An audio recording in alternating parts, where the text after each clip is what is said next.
আসসালামু আলাইকুম everyone, welcome back to Ishan's mom happiness channel. আজ আমি বানাবো ছোলার পোলাও। তার জন্য আমি এখানে 250 গ্রাম বাসমতি রাইস নিয়েছি আর 1 বাটি ছোলা নিয়েছি, যেটাকে আমি ওভারনাইট ভিজিয়ে রেখেছিলাম। আর এদিকে ভাতটা রান্না করার জন্য একটা পাত্রের মধ্যে আমি পানি নিয়ে নিয়েছি। তার মধ্যে 2 স্টিক দারচিনি, 4টে এলাচ, 4টে লবঙ্গ আর কয়েকটা ছোট ছোট তেজপাতা দিয়ে দিলাম। আর 2 টিস্পুন এখানে লবণ দিয়ে ঢাকা দিয়ে পানিটাকে ফুটিয়ে নেব। অন্য একটা পাত্রের মধ্যে আমি পানি নিয়েছি, তার মধ্যে ছোলা দিয়ে দিলাম। শুধুমাত্র লবণ দিয়ে ছোলাটাকে সিদ্ধ করে নেব, ঢাকা দিয়ে সিদ্ধ করব। ছোলাটা সিদ্ধ হয়ে গেছে, এইদিকে আমি পানিটাও ফুটে গেছে, তো ধুয়ে রাখা চালগুলোকে এর মধ্যে দিয়ে দিলাম আর ছোলাগুলোকে উঠিয়ে ঠান্ডা পানিতে খুব ভালোভাবে কয়েকবার ধুয়ে নিয়েছি। আর এখানে এই পেঁয়াজটাকে আমি বেরেস্তা বানাবো, আর বাদবাকি আদা কুচি, রসুন কুচি, পেঁয়াজ আর টমেটোটাকে আমি পোলাওয়ের মধ্যে দেব। তো ওদিকে ভাতটা হচ্ছে, এদিকে আমি বেরেস্তাটা বানিয়ে নেব। পর পেঁয়াজগুলোকে একটু হাত দিয়ে ভেঙে ভেঙে আমি তেলের মধ্যে দিয়ে দিলাম। তো নাড়াচাড়া করতে করতে এগুলো গোল্ডেন ব্রাউন হয়ে এলেই আমার বেরেস্তাটা রেডি হয়ে যাবে।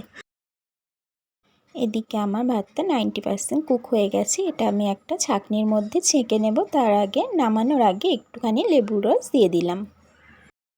এদিকে আমার বেরেস্তাটাও রেডি হয়ে গেছে, তো একটা বাটির মধ্যে উঠিয়ে নিয়েছি।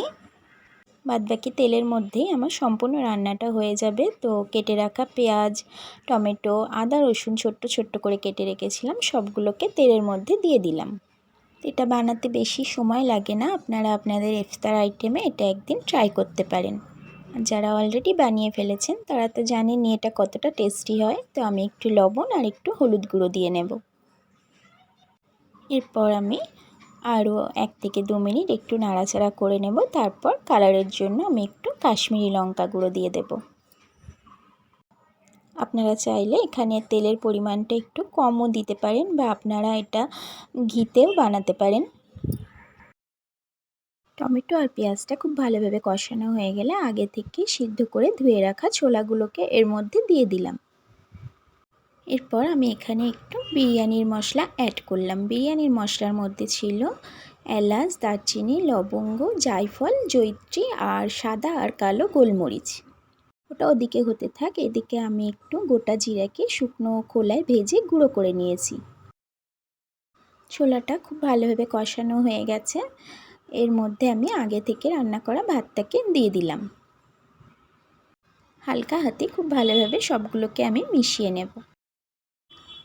সবগুলো ভাতকে আমি এর মধ্যে দিয়ে দিয়েছি। এরপর 1 থেকে 2 মিনিট খুব ভালোভাবে সবগুলো এইভাবে হালকা হাতে মিশিয়ে নেব। ওদিকে যে জিরা গুঁড়াটা রেডি করে রেখেছি, জিরা গুঁড়াটা এর মধ্যে সমস্তটাই আমি দিয়ে দেব। দিয়ে আবারও একটু জাস্ট নাড়াচাড়া করে নিয়ে 1 চামচ চিনি দিয়ে দিলাম আর অল্প একটু ঘি দিয়ে দিলাম। এরপর আমি জাস্ট 5 থেকে 6 সেকেন্ড এইভাবে মিশিয়ে নিয়ে গ্যাসের ফ্লেমটাকে অফ করে দেব। গ্যাসের ফ্লেমটা অফ করে দেওয়ার পর আমি উপর থেকে ধনিয়া পাতা কুচি ছড়িয়ে দিলাম আর যে বেরেস্তাটা রেডি করে রেখেছিলাম সেটাকে দিয়ে দিলাম। এরপর আমি 5 মিনিট ঢাকা দিয়ে রেস্টে রাখবো। 5 মিনিট পর আমি এটাকে সার্ভ করে নিচ্ছি। তো আমার নেক্সট রেসিপি দেখতে চাইলে আমার চ্যানেলটাকে সাবস্ক্রাইব করে রেখে পাশে থাকা বেল আইকনটা প্রেস করে রাখতে পারেন, যাতে করে আমি ভিডিও আপলোডের সাথে সাথে আপনার কাছে নোটিফিকেশান পৌঁছে যাবে। যারা অলরেডি কাজটা করে রেখেছেন তাদেরকে থ্যাংক ইউ সো মাচ। আমার চ্যানেলে আরও অনেকগুলো রমজান স্পেশাল রেসিপি দেওয়া আছে, সেগুলো দেখতে চাইলে আমার চ্যানেলটাকে ভিজিট করতে পারেন।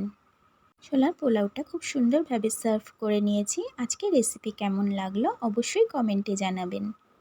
উপর থেকে একটু বেরেস্তা দিয়ে দিলাম। আল্লাহ হাফেজ।